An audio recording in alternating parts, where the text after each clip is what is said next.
We have one firm in the market, monopoly, and we have demand P equals 120 minus 2Q.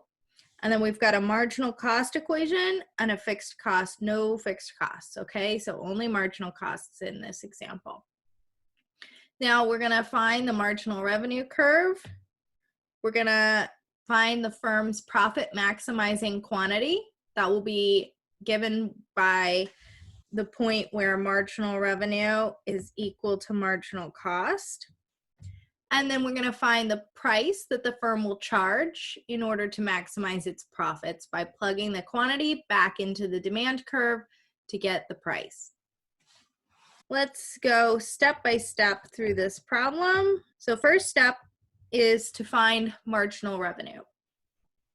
Remember, we're just going to take our demand equation and multiply the slope by 2. The slope of the line is the number next to the Q. So in this case, that's -2. We're going to multiply that by 2. So we get marginal revenue equals 120 minus 4Q. It's not so bad. Now we've got our marginal revenue curve. Let's graph both demand, marginal revenue, and also marginal cost. So we've got our demand equation. That's 120 minus 2Q, so this is 60. And then remember our marginal revenue curve, it's also going to start at 120. You can see that in the equation for marginal revenue. And it's going to intersect the x-axis at half of the demand intercept. So I just take demand intercept and I divide it by 2. So we've got demand and marginal revenue. Now we're going to graph marginal cost. Our marginal cost curve here starts at 15 and then increases. Now we want to figure out, what is this firm going to do in order to maximize its profits? Well, remember, you're only making money if your revenue coming in is higher than your cost. So what we want to do is produce as long as our marginal revenue curve is higher than our marginal cost curve. And that stops being true at this point where the two curves intersect. So this point here will give us our monopoly profit maximizing quantity. And we can solve for that point by just setting marginal revenue equal to marginal cost. So that's 120 minus 4Q equals 15 plus Q. We've got 5Q equals 105, so Q is equal to 21. That's our monopoly profit maximizing quantity. We've got to find the profit maximizing price. So we're going to take that quantity and plug it back into our demand equation in order to get the price, because the firm is going to want to charge the highest price possible. Remember, their goal is to make money. They're going to charge the highest price possible where they can still sell 21 units of the product. So we're going to take our demand curve, 120 minus 2 times Q, plug in that quantity we just found, and we get that the monopoly will charge a price of $78. Now, on your graph, that means that we're coming up from that quantity to the demand curve. That will be our monopoly price. So this point here along the demand curve, this is the monopoly profit maximizing point. So we figured out what the monopoly is going to do.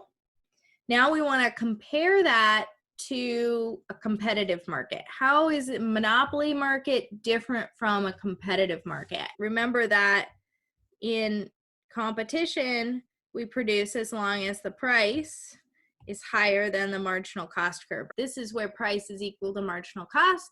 It's also where supply is equal to demand. This is our competitive market equilibrium. It's also the point that we would call socially optimal. In other words, it yields the highest total surplus of any point in this market. So it's pretty easy to find this point. we just set our demand curve equal to marginal cost. And then we can solve for our quantity. And this gives me a quantity of 35. Then if I plug that back in, I'll see that the price is 50. So I can put that on my graph now. We've got 35 and 50. So the monopoly is going to decrease the quantity of the product that they sell. They're going to sell less. Why are they going to sell less? So that they can raise their prices. The whole goal of the monopoly is to make money by restricting the quantity that they're supplying in the market. They push the price up and they'll be able to make more profit than firms in a competitive market. Instead of $50 per unit, the monopoly is going to be charging $78 per unit, and that's going to help them increase their profit. We can label our surplus at the monopoly quantity. Consumer surplus would be this triangle here above the price and below the demand curve. Producer surplus is going to be the area below the price and above the supply curve. And then compared to our perfectly competitive equilibrium, we have deadweight loss. This is a deadweight loss, that yellow triangle there. So consumer surplus is going to be decreasing as the firm raises its prices. Producer surplus is going to be increasing, of course, because that's the whole goal. The monopoly is trying to make money. And total surplus will be decreasing. We can calculate the decrease in total surplus by solving for the yellow triangle here on our graph. We've got the width of the triangle already. That's going to be 35 minus 21. The height of the triangle, though, we're going to need to calculate one more point in order to find it. And that's this point. What line is this point on? It's on our marginal cost curve and it's on our marginal revenue curve. So we could use either of those equations to find this price. We're simply going to plug in 21 to one of those equations. And to do that, I'm going to take my marginal cost equation, since I am adding instead of subtracting. That's 15 plus Q. And then I'm going to plug in for Q this 21 units. So 15 plus 21, P prime is equal to 36. Now that we've found that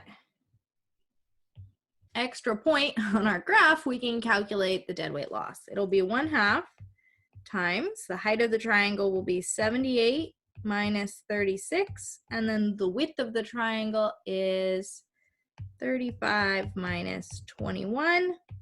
So deadweight loss is $294. Simply due to the fact that this market is supplied by a monopoly rather than being supplied by a large number of identical firms.